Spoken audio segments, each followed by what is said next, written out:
ભગવાન વિષ્ણુના 10 અવતાર અને તેમના અવતારના ઉદ્દેશ્ય. પહેલો, મત્સ્ય અવતાર એટલે કે માછલી, પ્રલય સમયે વેદો અને મનુની રક્ષા કરવા માટે.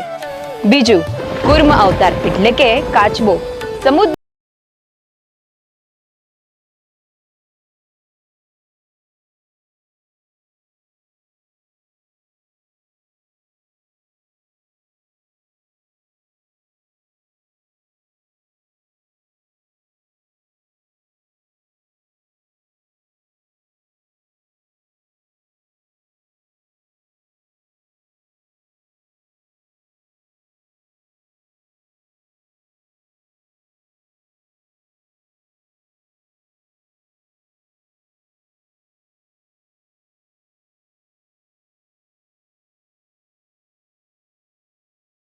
રક્ષા કરવા માટે.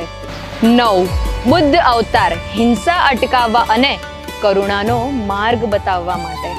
10મો અવતાર એટલે કે આગામી અવતાર, જે રહેશે કલ્કી અવતાર, જે અધર્મનો નાશ કરવા કલયુગના અંતે થશે.